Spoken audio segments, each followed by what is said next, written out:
Good morning friends, कैसे हो आप सब। तो आज का हमारा टॉपिक नंबर 3 रहेगा वर्ण विचार। जैसा कि आप जानते हैं कि हिंदी व्याकरण के 3 भाग होते हैं, वर्ण विचार, शब्द विचार एवं वाक्य विचार। आज हम हिंदी व्याकरण के प्रथम खंड वर्ण विचार के अंतर्गत वर्ण की परिभाषा और वर्ण के भेद के बारे में विस्तार से जानेंगे। इसके साथ हम वर्ण और वर्ण विचार से संबंधित प्रश्न उत्तर को समझेंगे, जो व्याकरण और परीक्षा की दृष्टि से महत्वपूर्ण है। तो चलिए शुरू करते हैं। वर्ण विचार की परिभाषा। वर्ण विचार के अंतर्गत वर्णों की ध्वनि, चिन्ह, उनके भेद तथा उच्चारण आदि पर विचार किया जाता है। यह हिंदी व्याकरण का पहला भाग है, जिसमें भाषा की मूल इकाई ध्वनि, वर्ण की परिभाषा तथा वर्णमाला इत्यादि आते हैं। वर्ण की परिभाषा। वर्ण या अक्षर वह छोटी से छोटी ध्वनि इकाई है जिसके टुकड़े नहीं किए जा सकते, जैसे अ, ई, क, ख, ग आदि। वर्ण भाषा की मूल इकाई है। प्रत्येक शब्द वर्णों के योग से बनता है। उदाहरण के रूप में आम शब्द 3 मूल ध्वनियों से बना है, आ प्लस म प्लस अ, आम। इन मूल ध्वनियों का खंड नहीं किया जा सकता, मतलब इनका खंड नहीं किया जा सकता। इस तरह हम कह सकते हैं कि भाषा की सबसे छोटी इकाई ध्वनि है, मतलब ध्वनि सबसे छोटी इकाई है। इस ध्वनि को वर्ण कहते हैं। प्रत्येक भाषा की अपनी लिपि होती है। उसी प्रकार हिंदी भाषा की लिपि देवनागरी है, जिसमें 52 वर्ण होते हैं। आगे है वर्णमाला। वर्णों के व्यवस्थित समूह को वर्णमाला कहते हैं। हिंदी में उच्चारण के आधार पर 45 वर्ण, जिसमें 10 स्वर 35 व्यंजन है, एवं लेखन के आधार पर 52 वर्ण, जिसमें 13 स्वर 35 व्यंजन और 4 संयुक्त व्यंजन होते हैं। ठीक है जी, यहाँ तक ठीक है। आगे है वर्ण के भेद। उच्चारण और प्रयोग के आधार पर हिंदी वर्णमाला में वर्ण के 2 भेद होते हैं। कौन से? स्वर और व्यंजन। फर्स्ट है स्वर। जिन वर्णों का उच्चारण किसी दूसरे वर्ग की सहायता के बिना होता है, मतलब ये किसी की सहायता नहीं लेते, वे स्वर कहलाते हैं, जैसे अ, ई, उ आदि। हिंदी भाषा में मूल रूप से स्वरों की संख्या 11 है।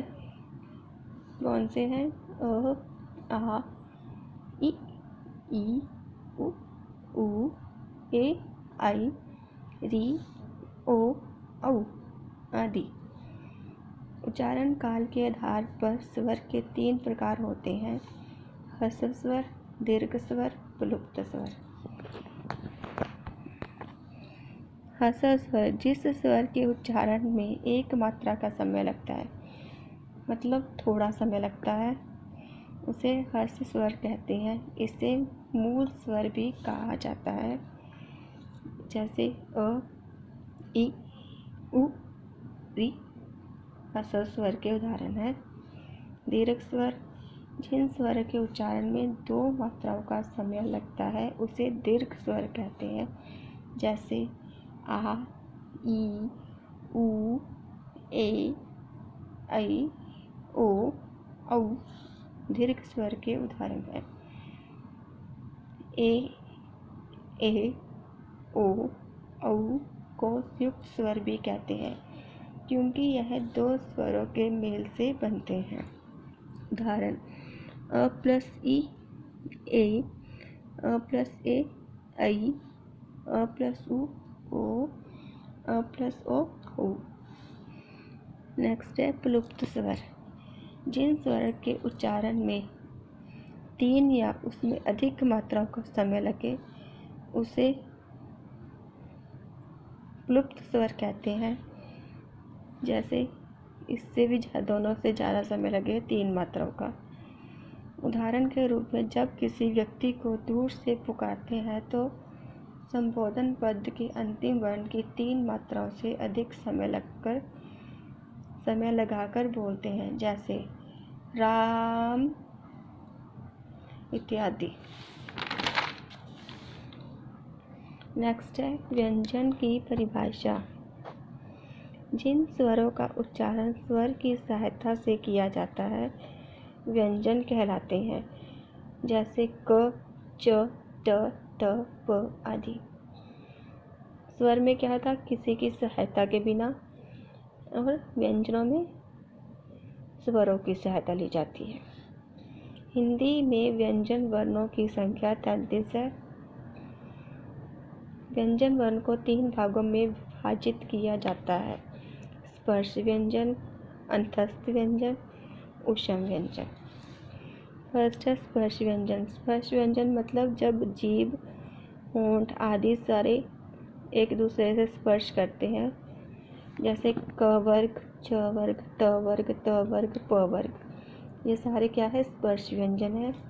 इनका उच्चारण प्रमुख कमर्श, कंठ, तालु, मूर्धा, दंत्य, ओस इत्यादि के जीव के भाग के स्पर्श से होता है।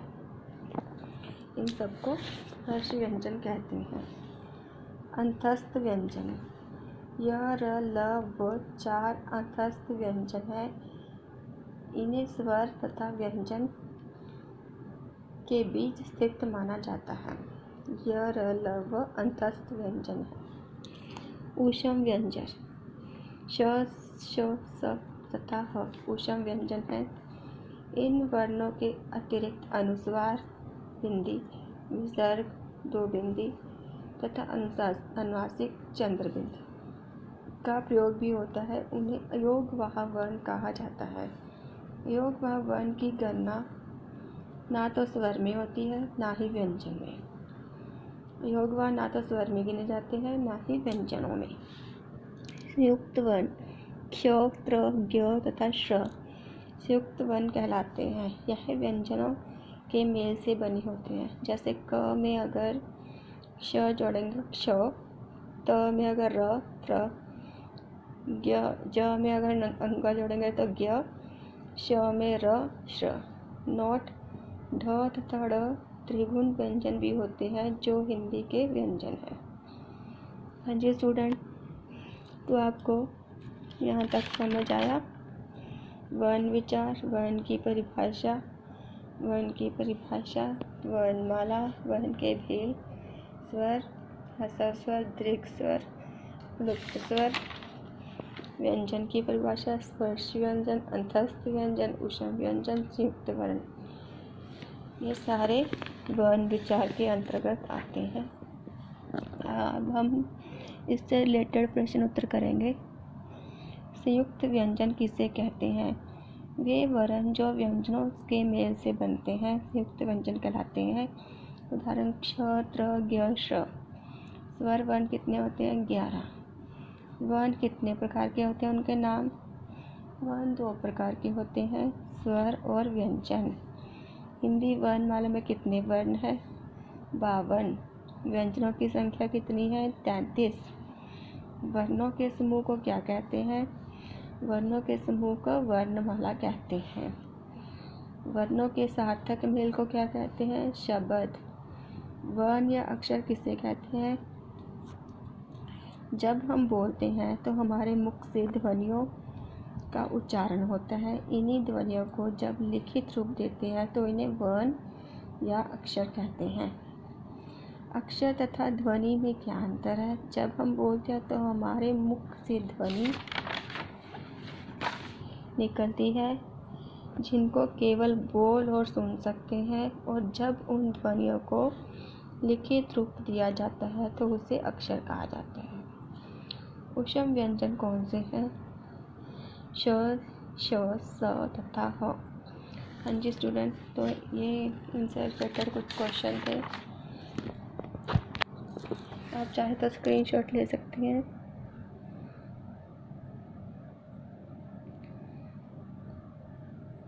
ओके स्टूडेंट, तो आप इन सबको एक बार रिवाइज कर लीजिएगा।